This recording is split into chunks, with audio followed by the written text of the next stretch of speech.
got Joey and Danny Duncan up here. They are in the booth with us, and we're doing a live feed to the Mustang Club of America page, the social club page. So it's open to, you're broadcasting to about 2 million people out there. How's it going? We've got people here on the track speakers, and we're broadcasting on 97.5 FM WMCA Car Club Radio. So you guys do custom built vehicles, right? Yeah, primarily Mustangs, but our main thing is modern vintage is what we call it. And we like to take the new platforms and make them look like a vintage car. So, taking a new Mustang and making it look like a 67 or a 69, kind of the new, best of both worlds, the new with the old look. So the president of our local club, Northside Mustang Club out of the north side of Houston, has one of your cars. Yeah, Vernon, I think you're talking about Vernon Wilhelm, yeah. His wife Sandy's car is a 2008.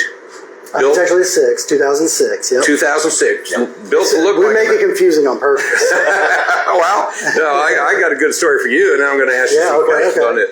But that 2006 is retro built, or is that a bad word? It's kind of vintage modified or something? Retro built was where we met them. Me and my brother used to tour all around the country. That's where I first met you, Randy, years ago. Probably McAllen, Texas, maybe. It wasn't McAllen, but it was right after one of those Missouri shows, or somewhere. Tulsa. Okay, Tulsa. Anyway, long story short, we've been all over the place showing off these types of cars for years. And we met Vernon and Sandy a couple of years ago, and they had Vernon's 67 Steelers Fastback Mustang, which is a beautiful custom build. And obviously, Vernon, he's been taking that thing all over the country with gold for years.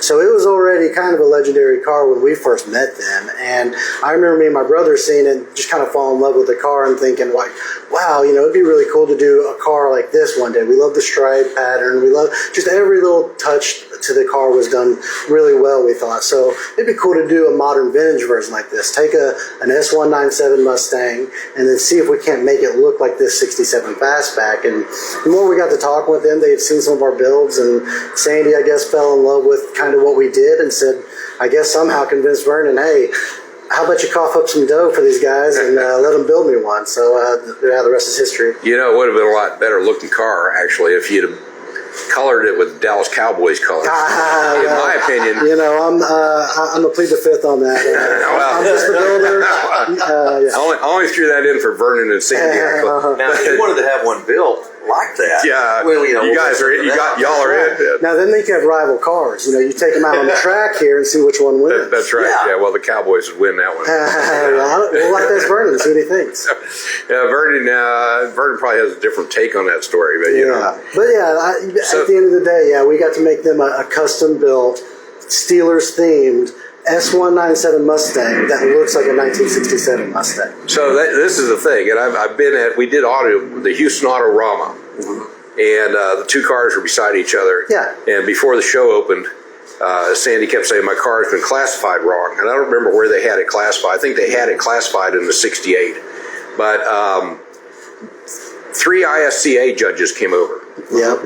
And I watched them stand there, and they're looking at the car, and they're walking around the car. And finally, I hear one of them say, prove to us this is not a 1968. And I'm standing there looking at the inside of the steering wheel and the inside of the dash, and I'm thinking, pretty easy to see from here, right? But no, Vernon and Sandy had to prove to this judge that was not a 1968. Yep. And, that's very humbling when we hear something like that because, obviously if it doesn't sell the look, if it doesn't look or trick somebody, then we didn't do our job right. And to trick such highly qualified judges, we definitely feel humbled. So. Well, and then I'm doing a live feed on the In Wheel Time Car Show program from one of our shows a couple of years ago. And Don Armstrong, who's a car guy, from way back. Right. Although he's a Corvette guy, was sorry about the leaky, kitty litter you have to bring with you. But Don's going to kill me for this, right? But I'm doing this live feed, and I walk around, and I hear Don say, hey, we want to know more about that 68 Mustang sitting in the background. But it was Sandy's 2006. That had been custom modified. So and what's great is we built that for them years ago, and we still get to hear these news stories today. Every one of these cars, they end up getting to go out there and have their own story. And, Vernon and Sandy's just one of the many that we've been putting out there consistently over the years. And with everything we got going forward, I think hopefully everybody will start seeing more of these modern vintage builds on the road in the future. So how many of these cars do you turn out a year? Right now, we're about 1 or 2 a year. 1 or 2? However, we have some new partnerships. We haven't fully announced yet, but some great things that are leading to, and it's a new crew, obviously, that's really helped us kind of get to where we are right now. And our most recent SEMA build just was really good for us in terms of the crew came together. I feel like we really executed something awesome, and I think it's leading to some big opportunities that hopefully, if everything and all projections go the way we think, 8 to 10 a year in the future. Oh, great. So 8 to 10 a year, that's a lot. So almost one a month there. Yep. Yeah, so honestly, our numbers, we're looking at hopefully transitioning in the future from not building so many to just per build for customer specs, but more to our specs. Maybe like we want to build so many of these a year, so many of those a year, and then we put those out into the public. Maybe we bring them to MCA shows and say, hey, this one's for sale, because we've never been able to do that. In the past, when we brought our cars to these MTA events, someone comes up and says, hey, how much to drive this out here today? And we know some of these guys, when they say that, they're not kidding. They got the money to do it. That's right, yeah. I can't, must be nice. But hey, that's the thing we're shooting for, is like, we want to be able to tell them actual number when they ask a question like that. But didn't you have a car down in McAllen at the show in McAllen?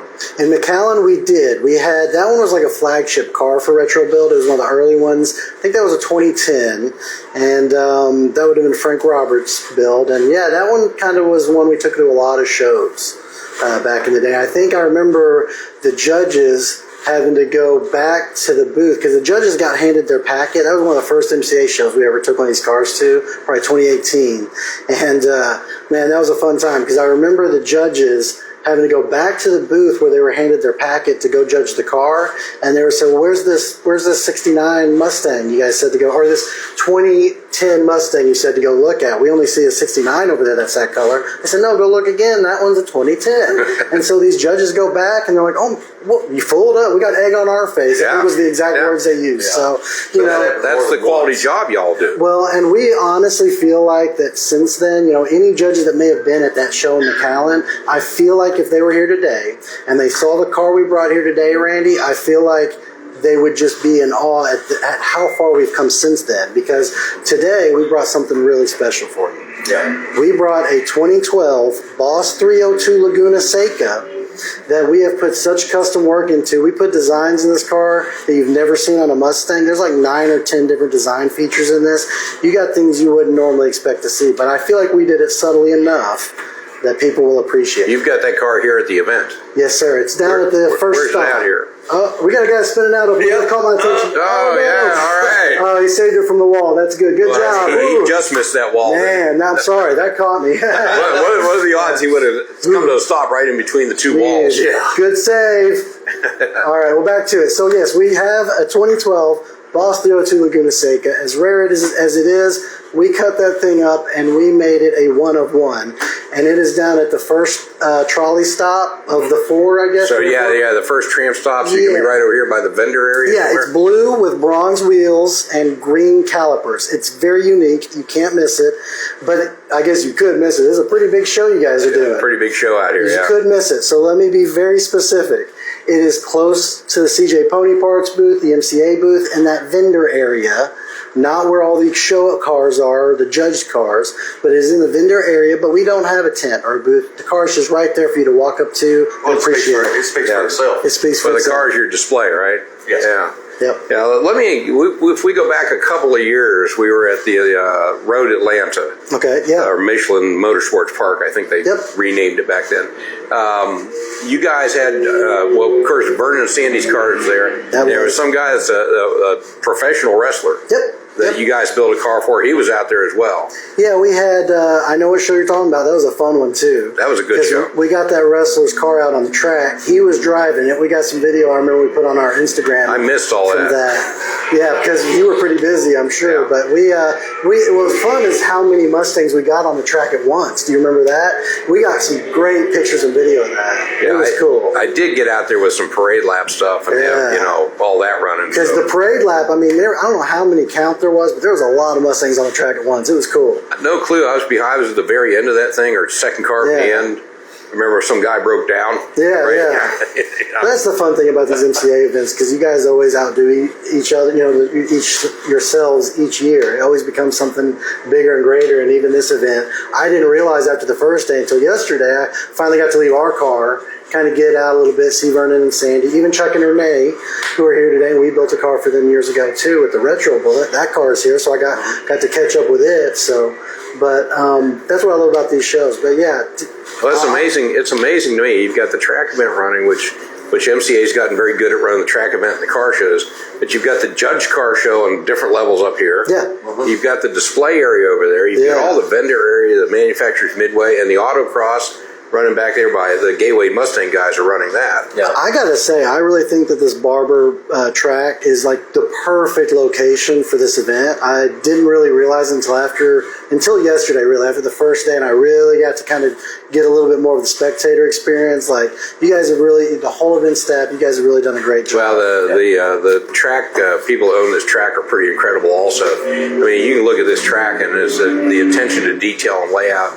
And if you really want to notice it, when you go downstairs, watch the elevator go up. And when it goes up, look down, and there's a bucket sitting there, a 5-gallon bucket with 2 skeletons for rats down there that they put there. But it's like that's attention to detail right there. There's a lot of little hidden little like Easter eggs, you could almost call them, with little statues and the art around this track. There are. We saw the gallon of water over there and the spiders out here. To get back to what you were at, you were kind of asking about the car we had brought a couple of years ago, which was a wrestler's car. And it was one we built out of a 2009, and we made it look like a 69 Boss.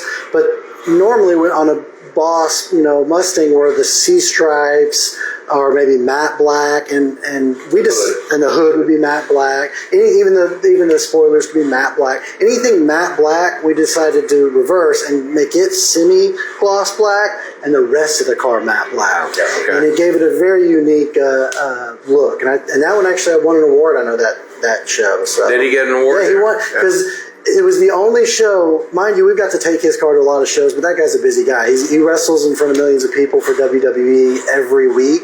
And in fact, when we unveiled the car for him at SEMA, he flew in from, Saudi Arabia, where he had just done the big Prince Crown wrestling event, flew into Vegas, we show him the car, Discovery records it and films a big reaction. Then he didn't even we went to eat with him, I think, and then him and his girlfriend had to get back on the plane and fly to New York.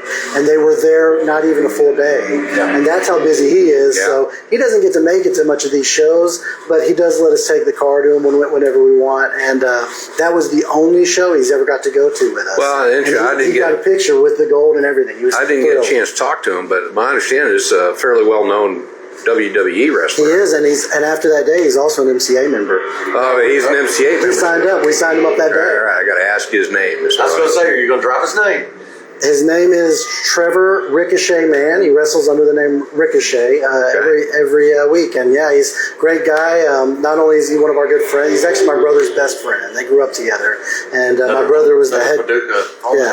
My brother's the head designer on the car. And it was one of those things where that car has kind of been really a stepping stone for us multiple times in our career. And that car is, especially for my brother, something very, very special. My brother and Ricochet, they love the car. Well, it was cool to see the two of them out there together. Yeah. And then to know that this guy is in the WWE and a fairly well-known name as well. But he drives it. See, you don't trailer it. And that's the thing, is like, we build these modern vintage builds, and at first people see them and they almost look like some extreme resto mod car, right? They look like something where you've put so much money in it that you're afraid to drive it on the road. But most of our clients know that we fall in a different category. We're the guys that like to drive them. Yeah, well, it's like Vernon and Sandy. Yeah. Vernon's not going to take his 67 That is and correct. drive it around all over the place. Yeah. But now they have something that can get the same reaction and just drive it cross country. No, that's absolutely correct, Danny. He mentioned to me one day, he said, now I've got, he's president of the club, so he has to be out there leading to a certain extent on some of the cruises and stuff set up. And he mentioned to me, he said, I've got a car I can drive. Yep. And he comes out in that 2006, it looks like a 1968, and he's out there with us. Yep. And that's what's great about what we've been able to work on the last couple of years. We've got to make some people's dream builds come true. We've got to that feeling, because I'll still remember the day we gave that car to Vernon and Sandy. I'll still remember the hug that I got from both of them, and it'll make me tear up now because it is something that's a big deal. You dream for that for a couple of years. Like, this is what it'll look like, guys. We can make this happen. And when you give it to them and you get to see that reaction, it's something special. I can remember the reveal, and Sandy had pictures everywhere. Yeah. And it's one of those things where when we then afterwards get to hear all the stories that come from it, we get to see them take it to shows and appreciate it. I mean, that means everything. Extended family, really. Well, that's what this whole thing, putting on these events and stuff like that, these people become friends of yours for lifetime. 100%. And they become an extended family. 100%. That's the cool part of this. Yeah. And me and my brother definitely, from the first MCA show where we showed off one of our cars, and you guys didn't know who we were. Nobody in the MCA knew who we were, right? And we looked like probably some outlaws driving this weird, chopped up, what is this year car into their event. And I feel like nobody ever did anything but roll out the red carpet for us and extend an olive branch of, hey, let's you guys appreciate Mustangs like we do. Yeah. So let's embrace each other in that. I can remember Horace calling me from the after Horace, he left McAllen. Oh, Haas, big Haas. Good after guy. He left McAllen, and just going on and on about you guys. Man, we got stories of Haas. He was blown away by the car that you guys built. So. I thought of him recently. I saw a pink Mustang, and it wasn't even the same year, but it made me think of him. That's the impact people will have on you. He sold his finally. Yeah, I knew he did. Yeah, but he bought a town. He's restoring the town. I know, a ghost town. He bought a ghost town. Yeah. How wild is that? Yeah, that's wild. But that's exactly. See, now I haven't seen you in years, and here we are catching up on old stories. Right. We're talking about Haas, and it's just like that's the thing with the MCA. So I'm someone right now telling you, I'm from Duncan Brothers Customs. I'm not out here as part of the event staff, but I'm telling you guys, if you're not a member of the MCA, but you are here today or at home and you haven't signed up, hey, join the community. It is a not only nationwide community. It's global. It's global. I've met people from Australia at that McAllen, Texas show all those years ago that still follow us today and engage on our comments on social media online. And it's like, that's the kind of community you can build when you come to an MCA event and just get out there and start talking to people about what you're passionate about. Well, and the two people that were here interviewing before you guys, they're both talking about how the club's so supportive, and if you need something, they help you out. Yeah. That's what you run into. Exactly. Oh, something broke. But don't worry about it. I got to tell you, Robert Kennedy, who wrote that book Unbridled, was talking about going to the Mustang 2 reunion a couple of years ago. His wiring harness finally gave out. Somebody shipped him one, no charge. Just get it in there, get to the event. See, and that's what that's the people we're hanging out with. Yeah, so, that's what it's all about more than anything. So when it comes to Duncan Brothers and cousin. Yep. Duncan Cousins. Duncan Cousins. I'm waiting for the donuts. But when we're just Duncan now. Right. We're just Duncan. That's right. Just don't join that band, guys. So, where are you guys located? How do people find you? We are located in Paducah, Kentucky, as far western Kentucky as you can get, practically southern Illinois. Yeah, right where Illinois touches is pretty much where we are. Yeah. Okay. But the nice thing about that is we're so centrally located in the country that we can make it to a lot of shows, from one end to the other, because everything's about the same distance away almost. But people can learn about us online, DuncanBrothersCustoms.com. Also, YouTube is a great place. We put up all kinds of video on all our builds, including the Frankenboss Mustang, which again I have to talk about real quick. That's the 2012 Boss 302 Laguna Seca we have here today, and I promise, if you're here today, you want to see it while it's here, because this is something we've never done anything like we did with this car. We put 68 GTO hood scoops and a 69 Mustang hood. There's C7 Corvette pieces in it. There's Pontiac and Charger, Dodge. There's all these little elements, but... You going there? Well, There is also a 99 Ford Windstar van element in this car. Okay. Okay. So yeah, I went there, Danny. I went there. I would love to see that element of this car. But we even took like the side rocker splitters are from an S550. Yeah. We've taken a 1970 headlight bucket, and normally where you have the air draft splitter going across, we cut that out, so it's a little more. It's just more of the box, but we actually put a bulb in there. So it's kind of got a 69 look to it. Yeah. Okay. But now it's got a California special bulb in there, and then the splitter we dropped down into the lower pan and made that air draft now functional to feed the brakes.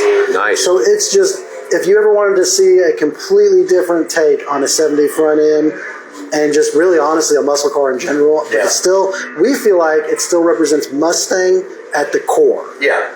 Because That's at the end important. of the day, we're all Ford people, we're all Mustang people. But we all have those other older classic muscle cars and everything that just stick in our brain. So, was it 2019 when Aaron did the top 5 or whatever? Yeah. So that's when we decided with this build, we were pretty much given carte blanche. And Aaron wanted to put a lot of those design elements into the car that we were doing this time. He started throwing ideas out at me. I started bouncing them back to him. And that was the great thing. Everybody got some input on this car.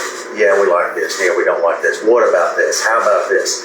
And then we started doing some sketches. From the sketches, we developed it a little bit more. And once we got to a certain point, we started actually constructing the build. So it really was a group product.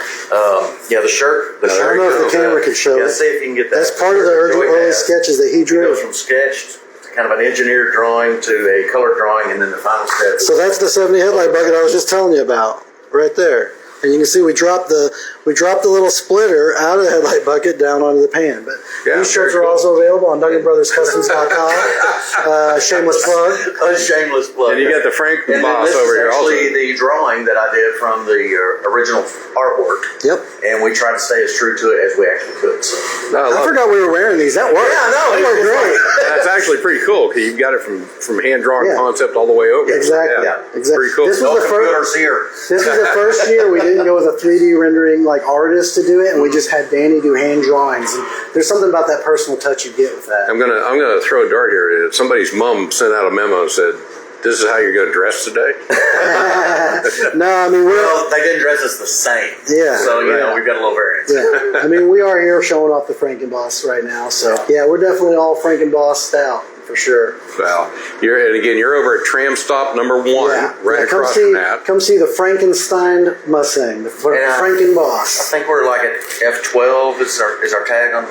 Okay, that's your location over there in the F12. vendor area, F12. Well, I didn't know that. That sounds right. Nice. If it's not, look for the car.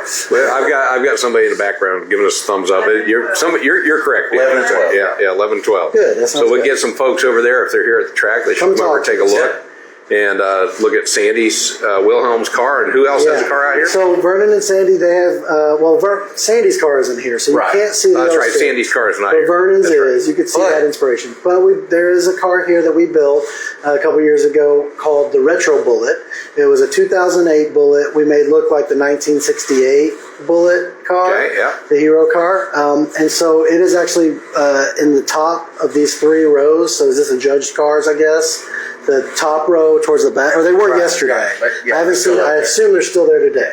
But anyway, the Retro Bullet. So yeah, something I think maybe second level, maybe first or second level. But it's a 2008 Bullet, so you'll see that Highland green. But you'll notice something's a little different. Proportions are a little different, and that's because what we did is we took a new modern Mustang, stretched and widened 68 panels, and just gave it a tribute look to an old 68. Yeah. No, So well, that's what yeah, they say as far as Vernon's car. When they come to look at the Frankenboss, we have photographs so they can see them side by side. There. Okay, That's good. true, yeah. All right. If You've you got wanna- photographs in the booth. Yeah. When you come to our car and see the Frankenboss at Tram Stop number 1, when you come down there and talk to us, we can show you our build book, and it has a lot of the different builds we've talked about in this interview in that book. Right. Okay, great. Well, guys, I appreciate you coming Absolutely. up. Thanks for having us. Joey and Danny Duncan and the Duncan brothers. Yep, Randy was great catching up with you. Yeah, nice catching up with you. Nice Yeah. seeing you. If you can, when you get back down there, tell Vernon to get his butt up here. And he's mic shy. I will. Well, I'm Can you gonna, imagine him being mic shy? I'm gonna tell him you challenged them to a race on the track with a different car. That's right. You gotta, what team is it? Cowboys? Cowboys. Yeah, you got to beat them Was with there another Cowboys. team? Well, I mean, Are you going to write your check now to get that $1,000 car? You take credit card, right? Well, Randy, we appreciate you having us on. You bet. Really, Thanks, really good. guys. Thank Nice you. seeing you. Thank Appreciate guys. you coming out. Yep.